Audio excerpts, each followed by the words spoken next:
Hello all. நம்ம இந்தியாவில் இப்போ ஆக்சிஜன் தட்டுப்பாடு ரொம்ப அதிகமாக இருக்குது. நம்ம அட்மாஸ்பியரிக் ஏரில் 21% ஆக்சிஜன் இருக்குது. நம்ம நார்மலாக சுவாசிக்கும் போது நம்ம லங்ஸ், நுரையீரல் இந்த ஏர்லேருந்து ஆக்சிஜனை மட்டும் பிரித்து எடுத்துக்கும். பட் கோவிட் பேஷண்ட்ஸுக்கு கொரோனா ஃபஸ்ட்டு லங்ஸை தான் போய் அட்டாக் பண்ணுறதுனால அவங்களோட லங்ஸால் ஆக்சிஜனை செப்பரேட் பண்ண முடியாது. அதனால அவங்களுக்கு 99% பியூர் ஆக்சிஜன் தேவைப்படுது. ஒரு கோவிட் பேஷண்ட்டுக்கு ஒரு நிமிஷத்துக்கு 3லேருந்து 4 லிட்டர் அளவுக்கு ஆக்சிஜன் தேவைப்படுது. இதுவே கொஞ்சம் கிரிட்டிக்கலான கண்டிஷனில் இருந்தாங்கன்னா அவங்களுக்கு ஒரு நிமிஷத்துக்கு 60 லிட்டர் வரை ஆக்சிஜன் தேவைப்படுது. அதாவது ஒரு மணி நேரத்துக்கு 3600 லிட்டர். அண்ட் இந்த வீடியோவில் அட்மாஸ்பியரிக் ஏர்லேருந்து ஆக்சிஜனை எப்படி பிரிச்சிருக்கிறாங்கன்றது தான் பார்க்க போகிறோம். நான் ஹரிஹரன் காசிராஜன், இது இன்ஃபோடேக். வாங்க வீடியோக்குள்ளே போகலாம்.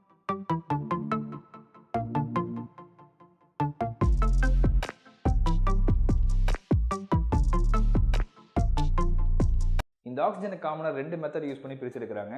ஒன்று கிரியோஜெனிக் மெத்தட், இன்னொன்று நான் கிரியோஜெனிக் மெத்தட். இதில் கிரியோஜெனிக் மெத்தட் இண்டஸ்ட்ரீஸில் ரொம்ப அதிகமாக யூஸ் பண்ணுறாங்க. ஃபஸ்ட்டு அட்மாஸ்பியரிக் ஏரை ஏர் ஃபில்டர் வழியாக அனுப்பி டஸ்ட்டை ஃபில்டர் பண்ணுறாங்க. அதுக்கப்புறம் அந்த ஏரை கம்ப்ரஸருக்கு அனுப்புகிறாங்க.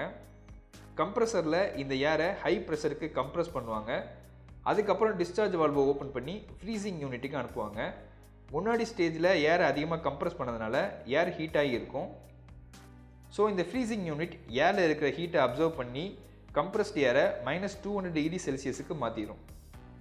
இப்போ நடந்த இந்த எஃபெக்டை ஜூல் தாம்சன் எஃபெக்ட்னு சொல்லுவாங்க.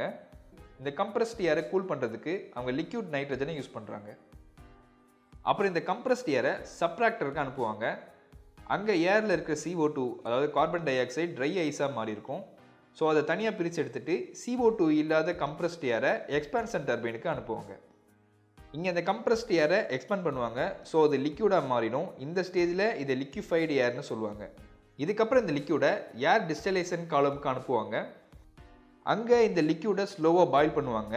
இப்படி பாயில் பண்ணும்போது -196 டிகிரி செல்சியஸில் நைட்ரஜன் லிக்யூடில் இருந்து கேஸாக மாறிடும். ஸோ அதை தனியாக கலெக்ட் பண்ணி வச்சுருவாங்க. அப்புறம் -186 டிகிரி செல்சியஸில் ஆர்கன் கேஸாக மாறிடும். ஸோ அதையும் தனியாக கலெக்ட் பண்ணிடுவாங்க.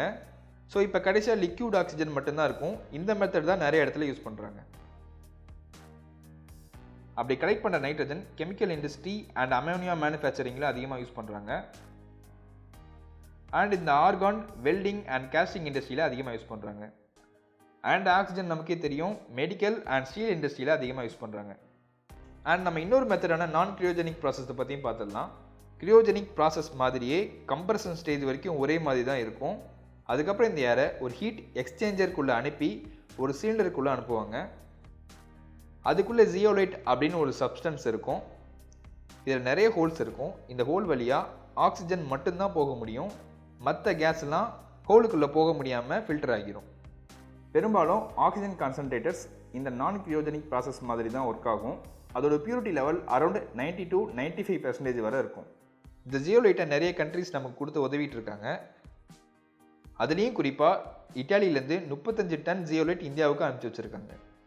இந்த ப்ராசஸ்க்கு அப்புறம் லிக்யூட் ஆக்சிஜனை சிலிண்டர் அண்ட் கண்டெய்னர்ஸில் ஃபில் பண்ணி வைப்பாங்க. ரொம்ப ஹை கெப்பாசிட்டியில் ஃபில் பண்ணும்போது கிரியோஜெனிக் லிக்யூட் ஆக்சிஜன் டேங்கில் ஃபில் பண்ணுவாங்க. இதில் ப்ரெஷர் அரௌண்ட் 300 PSI வரை இருக்கும். ரொம்ப லோ டெம்பரேச்சர், அதாவது -150 டிகிரியிலிருந்து -273 டிகிரி வரையான லிக்யூட், கேஸ் எல்லாத்தையும் ஃபில் பண்ணி வைக்கிற டேங்க்ஸ் கிரியோஜெனிக் டேங்க்ஸ்னு சொல்லுவாங்க. இப்போ வரைக்கும் நம்ம தமிழ்நாட்டுக்குள்ளேயே நம்ம ஆக்சிஜன் மேனுஃபேக்சரிங் 400 மெட்ரிக் டன் வரைக்கும் பண்ணுறாங்க. அண்ட் ஒரு நியூஸ் கேள்விப்பட்டிருப்பீங்க, இப்போ ஸ்டெர்லைட் ஓப்பன் பண்ணுறதா இருக்காங்க. ஸ்டெர்லைட்டால் 1050 மெட்ரிக் டன் வரைக்கும் தர கெப்பாசிட்டி அவங்ககிட்ட இருக்குது. அவங்க எதுக்கு ஆக்சிஜன் மேனுஃபேக்சரிங் பண்ணுறாங்கன்னா, காப்பர் ப்ராசஸ் பண்ணுறதுக்கு ஆக்சிஜன் ரொம்ப முக்கியமான விஷயம். ஸோ அதனால் அவங்க பிளான்ட்டில் அவங்க ஆக்சிஜன் மேனுஃபேக்சரிங் பண்ணுற அந்த சிஸ்டம் வச்சுருக்காங்க. அண்ட் அவங்க இப்போதைக்கு ஸ்டார்டிங்கில் 7 மெட்ரிக் டன் வரைக்கும் தான் தரேன்னு சொல்லியிருக்காங்க. இந்த கோவிடில் முடிஞ்சவொடனே திரும்பி அதை க்ளோஸ் பண்ணுவாங்களா அப்படின்றது தெரியல.